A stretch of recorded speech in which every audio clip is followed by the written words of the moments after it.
बहुत समय पहले की बात है। एक गांव में रामू नाम का गरीब किसान रहता था। उसके पास थोड़ी सी जमीन थी जिस पर वो मेहनत करके अपने परिवार का पेट पालता था। रामू सीधा साधा और ईमानदार इंसान था, पर उसकी किस्मत हमेशा उसका साथ नहीं देती थी।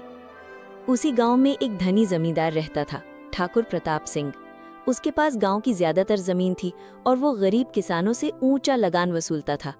जो किसान समय पर पैसा नहीं दे पाते, उनसे जमीन छीन ली जाती। एक साल रामू की फसल सूख गई। न बारिश हुई, न खेत में अनाज उगा। खाने के भी लाले पड़ गए।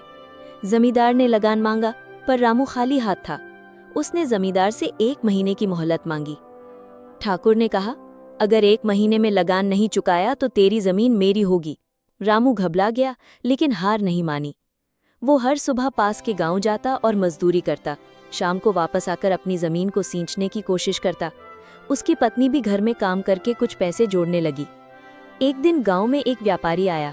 उसे एक ईमानदार व्यक्ति की तलाश थी जो उसकी खेत में देखरेख कर सके। जब उसने रामू के बारे में सुना तो उसने रामू को बुलाया और कहा, तुम मेरे खेत का ध्यान रखो और आधा मुनाफा तुम्हारा होगा। रामू ने मेहनत से काम किया। व्यापारी की जमीन पर अच्छी फसल हुई। 1 महीने में रामू ने इतना पैसा कमा लिया कि वो लगान चुका सके। वो जमींदार के पास पहुंचा और बोला, ये रहा आपका लगान, पूरे समय पर और ईमानदारी से कमाया गया। ठाकुर चकित था। वो सोच रहा था कि रामू तो हार मान जाएगा, पर रामू ने मेहनत और सच्चाई से जीत हासिल की। उसने रामू से कहा, तू तो सच में मेहनती है, अगर तू चाहे तो मेरे खेत भी देख सकता है। रामू ने विनम्रता से जवाब दिया, मालिक, मैं अब अपने दम पर जीना चाहता हूँ।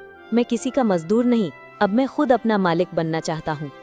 धीरे धीरे रामू ने अपनी मेहनत से और ज़मीन खरीदी और दूसरे गरीब किसानों को भी साथ लेकर खेती करना सिखाया। कुछ सालों में वो गांव के सबसे ईमानदार और सफल किसान बन गया। ठाकुर भी अब उसे सम्मान की नज़र से देखने लगा। सीख, ये कहानी सिखाती है कि गरीबी कोई अभिशाप नहीं। अगर इंसान में मेहनत करने का जज्बा हो तो वो किस्मत को भी बदल सकता है। सच्चाई और परिश्रम से बड़ी कोई दौलत नहीं।